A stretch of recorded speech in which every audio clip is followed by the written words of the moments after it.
And we have this going until Huh. 11:48. So we have 30 minutes with everyone. Okay. Awesome. Thank you, Melanie. You're Thank you. welcome. Hey guys, what's happening? How are you doing, sir? Doing good. Right. Good. Enjoying the 80 degrees here in Los Angeles. It's before the 90 and 100 degrees we're going to get next week, probably. Where are you at? I'm right in Sherman Oaks in the burbs in LA. Oh, that's lovely. Yeah. That's I'm in Nashville, so it's like Oh, cool. it's a suffocating like 98 degrees right now. And humidity, right? Yeah, it's just sucking all of my soul right out of my Excellent. body. If you fall over, we'll understand. Yeah, I guess I'll start since we were already bantering a little bit. Can I just say that I love your work so much that if you actually ran a cult, I'd probably join. That's how much I like you. I so appreciate that. I will take that to heart. Now, I don't want to get too spoilers. People need to experience this for themselves, but Alan Tudyk makes a cameo in the first appearance of the episode as himself, He does. or in the first episode as himself. Was this punishment for his pirate accent in Dodgeball? It's not. I think when we did Dodgeball, that was one of his, he'd done a couple of films before that. That was his first really big character-y role type thing. And he loved it. I loved him. And I've sent, we've been buddies. And when they first mentioned in the script that we'd like to kill a character actor, and that it would be Alan Tudyk, I immediately got on email and said, you must do this. I love you. You have to do it. And he did, which was huge, because he is a busy guy. He's got his own show and in movies and everything else. But it was enormous that he came in and did that episode. Amazing. Thank you. Yeah. Well, I guess I'll go next then. Stephen, first of all, thank you for your time today so much. Really do appreciate it. I would love to know what it was that attracted you to this project and this character. Mostly the writing, because that's in these days. I'm lucky enough to not have to do it. Just I don't want to turn straw into gold. I want to turn gold into platinum, and the gold is really good writing. And if you're able to do good writing with the quality character actors and actors and voice actors, let me stress that those are the pros from Dover. We're character actors and actors, but they're the pros from Dover. To be able to do it with them is that's the reason. Writing and a great cast. Thank you. Appreciate it. Yeah. Stephen, I've been a huge fan of yours ever since News Radio, and my favorite scene ever was the negotiation on a relationship and how a marriage would work out. There's a meme on that now, right? There is, and it's probably one of my favorites. Right. I do have to play, since your character is a cult leader and your daughter takes over from being a New York it girl. Yes. If you were able to run a cult, what type would it be? I'm sure it would be actors. Actors having to do something they didn't want to do or something they would love to do. I would be happy to run a cult of young actors and really screw them up. I don't know what we do. Probably Shakespeare, because that's how I started. So what you're saying is you want to become a high school drama teacher? Absolutely. Yeah, probably. I that wouldn't be bad, actually, except for the pay.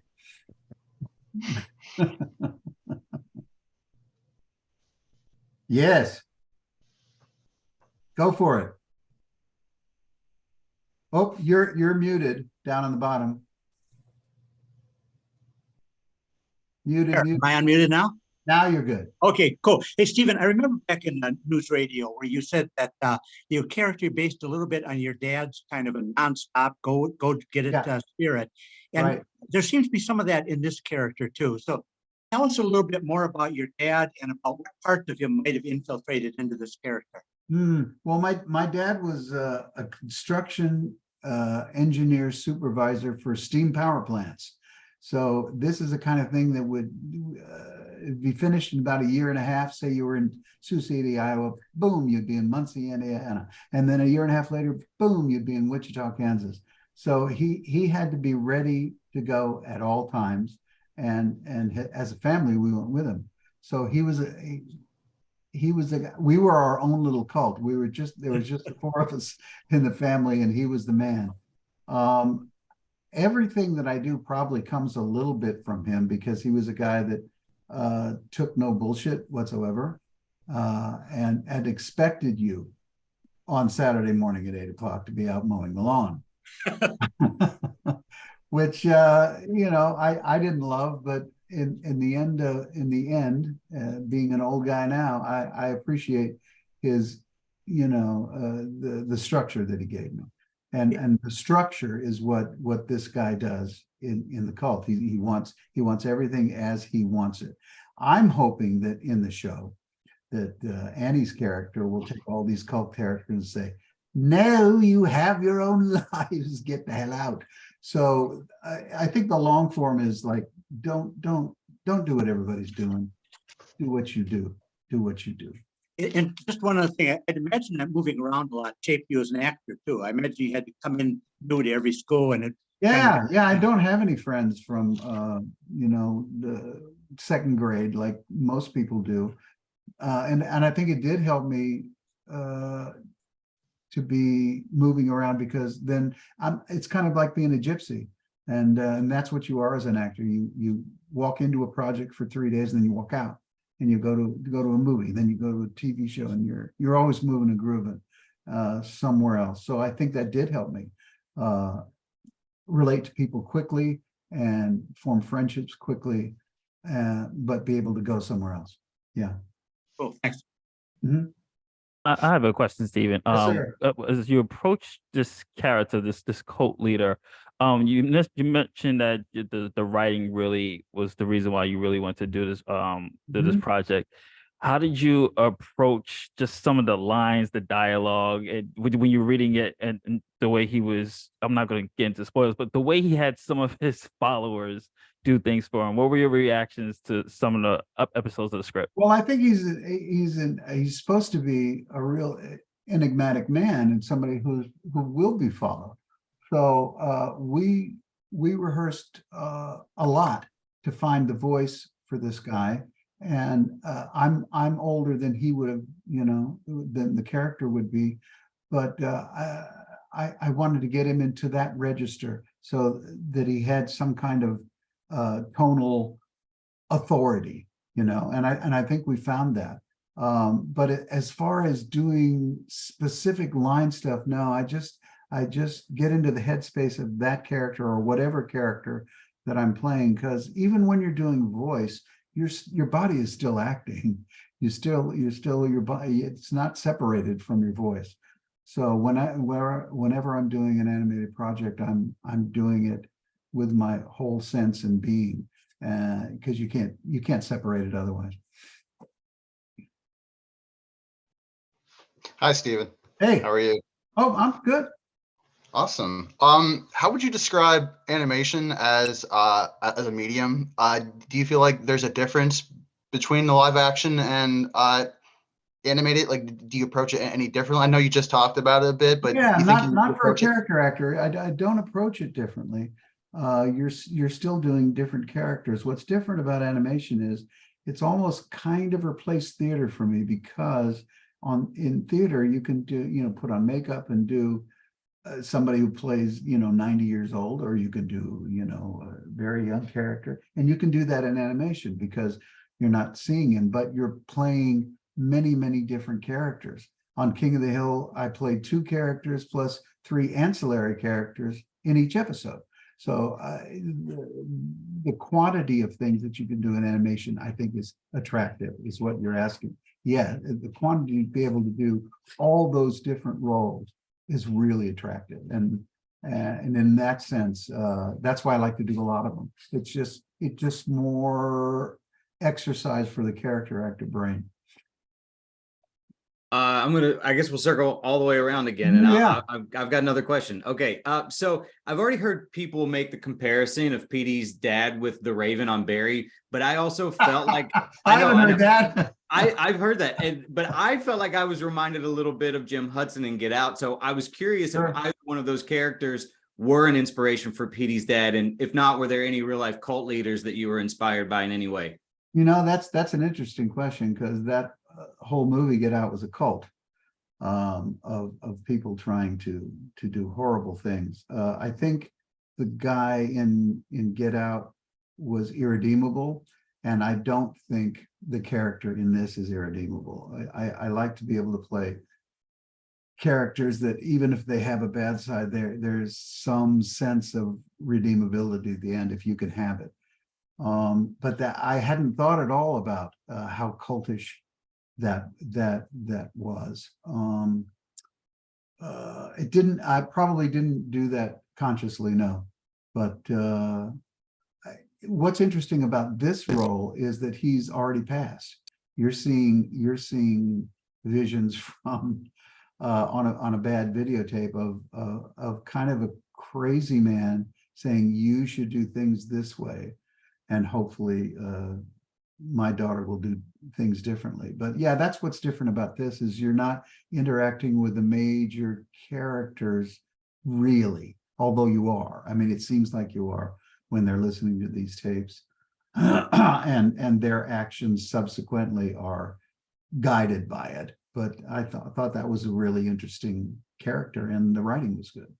Yeah, I think it was the cult aspect plus the VHS sort of situation that drummed up Get Out for me, which, by the way, you were just amazing, and you're so scary in that. So thank you for answering the question. Thanks, of course. There's a real sense of just enjoyment that you bring to the role, that you can kind of hear ooze through the role as it is. What did you enjoy the most about playing this character?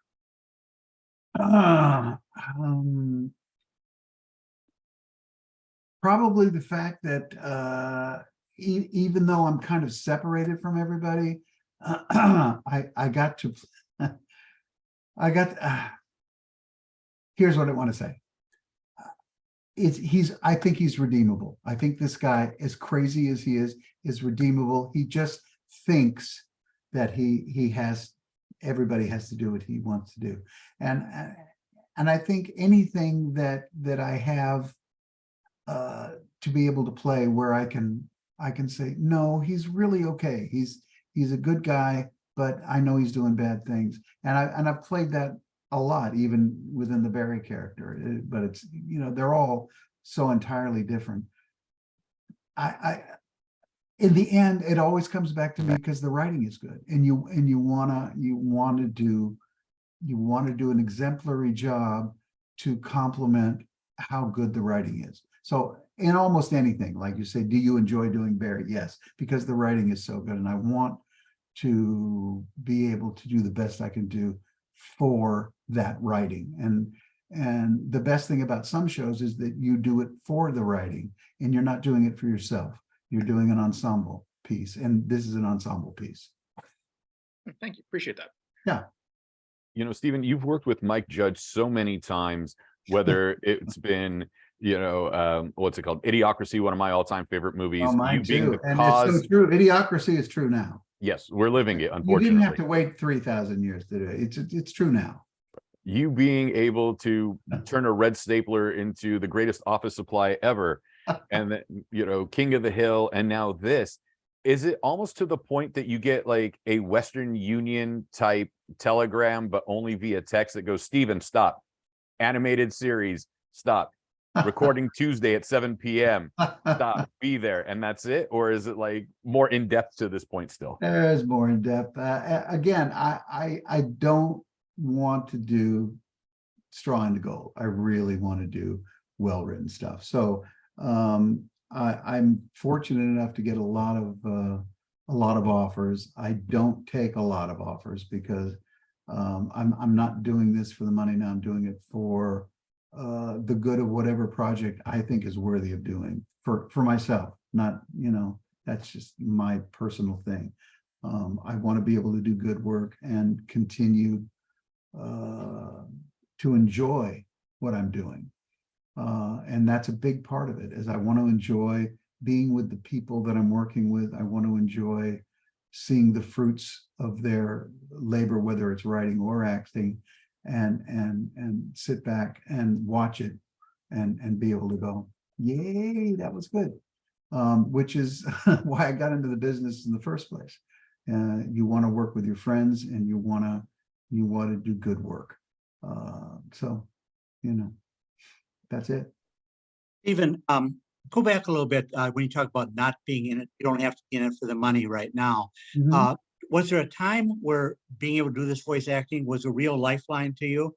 A time Sure. when you didn't have to worry. Describe a little bit that the effect of being a really busy voice actor can save you from having to do bad shows and so on. Absolutely. Well, for me, it was a career choice. I was doing news radio at the time when Mike had approached me for King of the Hill and then subsequently Office Space. But I was doing a job at the time, and when I was able to do King of the Hill, which we did for 13 years, that was a subsidiary income that allowed me to do different things. It allowed me to go do CSI or True Blood or something, that you wouldn't normally have a chance to do and wait for if you didn't have a subsidiary revenue stream, which I did. And subsequently after King of the Hill, I did a lot more of those things to be able to do the projects that I want to do, because popular opinion, I'm not a movie star. I don't make that kind of money. So while you have to keep a revenue stream going, this is a wonderful way to do it. And you're right. If I hadn't had that kind of animation projects to do, I wouldn't have been able to make the choices and do the good choices that I've subsequently done. Yeah. Actually, someone had a question. Since their phone is up, I'll read it to you. I'm sure. What character do you relate to the most and why? That was from Sammy. I get stopped more for Office Space than anything else. But do I relate to that character? Only internally. I think the most fun I've had doing a character is probably doing many different characters on King of the Hill and doing the 2 characters that I did there. But I can't discount news radio, and I can't discount doing something as silly as dodgeball, because you had fun with the people around you. So it's really hard to pick one. I've been happy, I have to say, to be able to do a lot of HBO, which are projects, which are, I think, really stellar quality projects.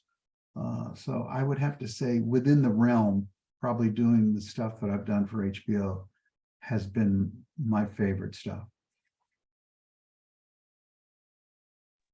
I guess for my question would be, when it comes to acting, doing animation or live action, obviously, which one do you feel like you have to prep for? I mean, obviously getting into characters all the same work, but which one do you feel like it's a little bit more challenging for you to like slip into the role?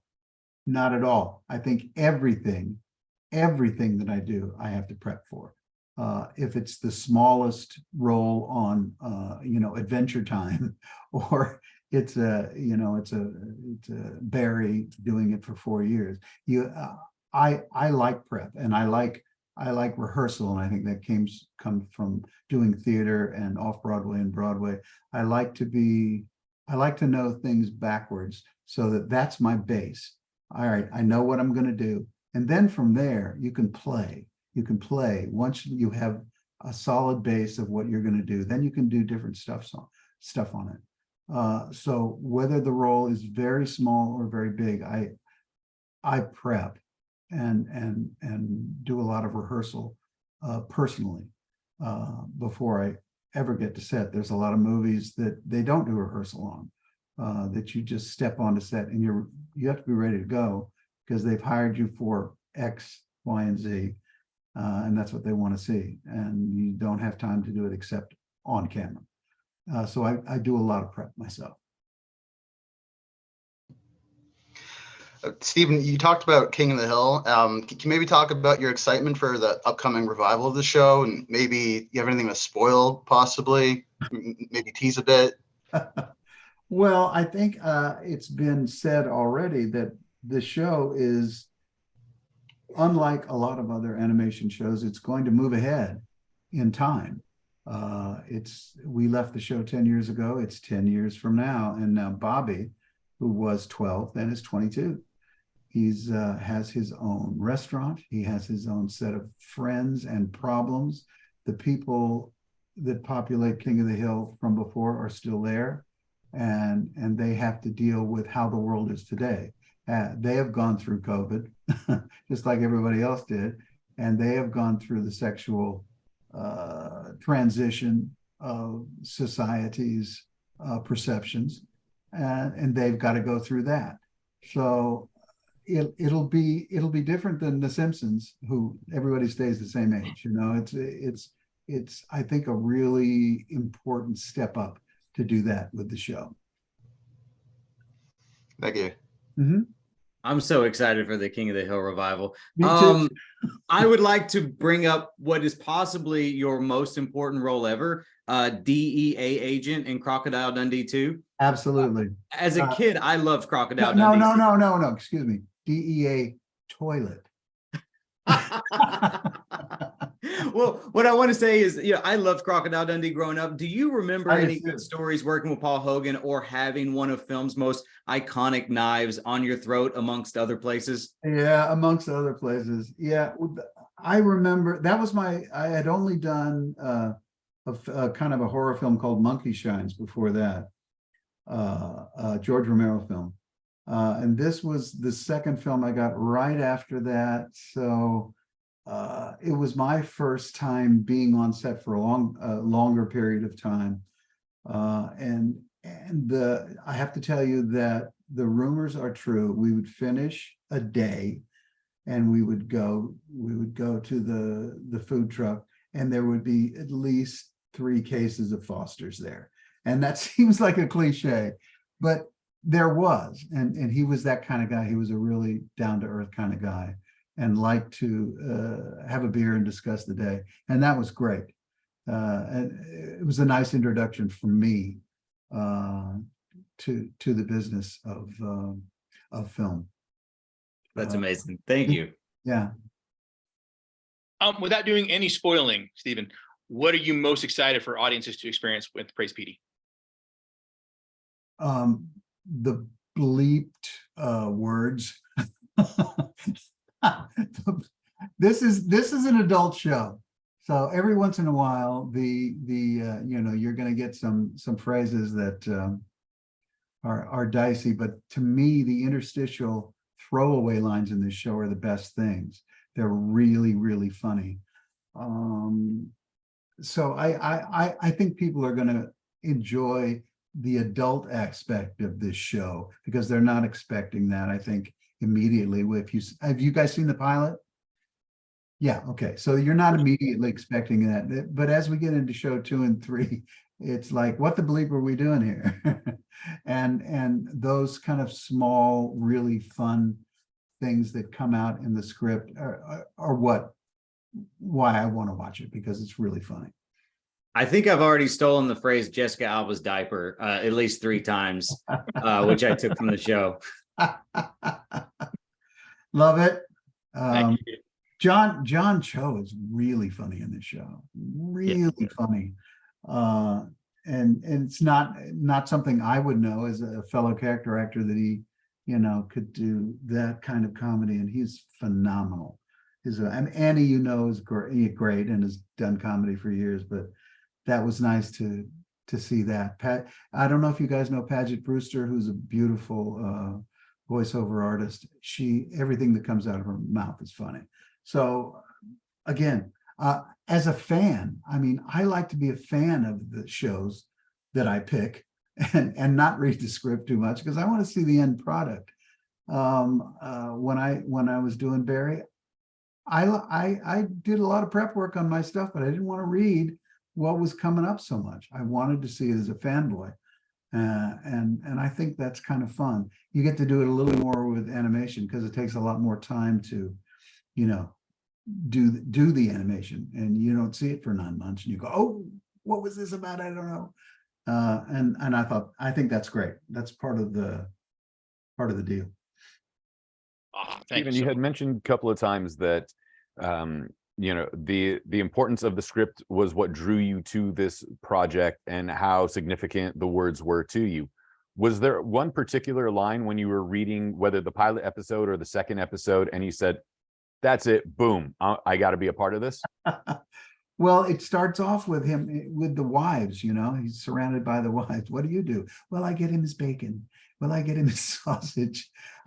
I thought one of the funniest things in it, what probably did clinch it, is like the bed warmer. Somebody comes in and warms your bed in the morning. I mean, that's weird stuff. And and as many bent characters as I play, that was right up my milieu. So yeah, that kind of stuff, even early on, got me into it. Stephen, you mentioned rehearsals a bunch, and I was wondering, has this changed at all for animation? Do you still get to do this by sitting around a room and reading the script with everyone else and things like that? Or since COVID and so forth, are you doing a lot more of it just one-on-one? Yeah, doing a lot more of it one-on-one, and I wish we could do it. We should get at least two or three people with you in the studio. It's so hard. And I understand as a producer, the caveats for that.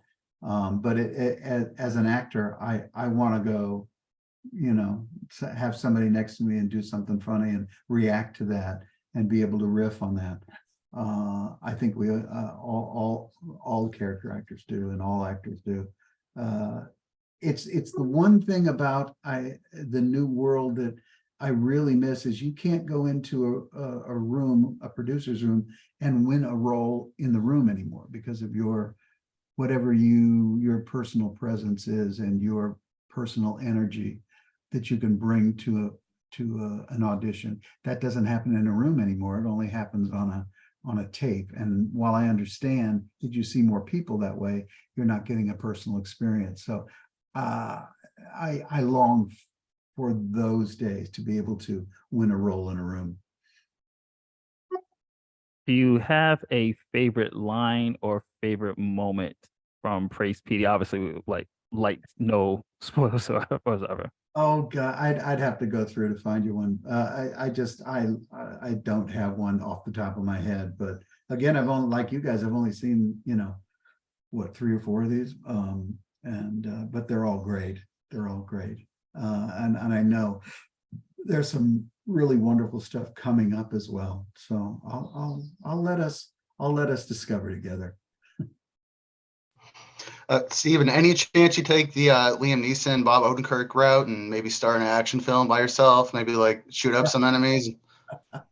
Well, I'm doing an action film right now, actually, in London and Italy, with Idris Elba and John Cena. I know that's those are 2 names you wouldn't put together. That sounds awesome. It's a movie called Heads of State. It's a kind of a buddy action movie where Idris is playing the prime minister, John is playing the president, an actor president, and they have some trouble together and have to get away from the bad guys, and it's kind of a midnight run type of thing. So I'm shooting that now, and I'm hopefully going to shoot some more in London on the 12th. It'll depend on what happens with the actors' strike, but I'll be over there ready to go. So you can look forward to that one. It's called Heads of State. Awesome. Thank you. Thank you. Actually, I would say you should probably check out the Suicide Squad with those 2 guys. They're actually really good together. I love those guys. They're great. Stephen, last question, because we're almost out of time, but over the course of your career, roughly how many red staplers would you guess you've been gifted? Not so much that as that people expect me to have them on me to sign them.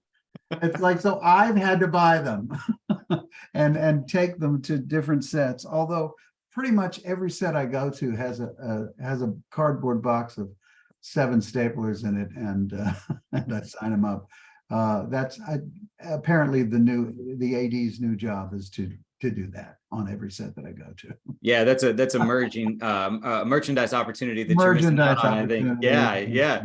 No, I'm Just- happy to do it. I love the fact that Mike's work has lasted that long, that different generations keep seeing it, and even though the computers look old and weird, it's still relevant. It's so good. Thank you so much for your time. Thank you. I Take care. Really appreciate you, it. guys. Hey, you very much. Stephen, before Yeah. everybody leaves, Yeah. if you want to introduce yourself, your character, praise PD, and just so they could use that for their intros, if they want to do that. Yeah, I would probably have to ask how you want me to introduce him. I'm gonna push to Irina. How would you like him to do his intro? Is she still on? She's on there. It looks like, yeah, Chris is here too. Are you looking like, cause we know his name is just Petey's dad. Yeah, that's what Yes. I'm saying. So how Yeah. would you want me to do it? That's his name, Petey's dad. Okay. Petey's Right. dad. Yeah, yeah. All right. Okay. Hi, everybody. I'm Stephen Root. I'm playing Petey's dad. Petey is played by Annie Murphy. She's my daughter. She's my love. And now she's taken over a cult from me, Petey's dad. Perfect. Okay, and we have Yeah, that recorded, so everybody will have that. And thank you, everyone. Thank you. I'm gonna stop Thanks, recording. everybody. I appreciate it. Great question. Thank you so much. Thanks.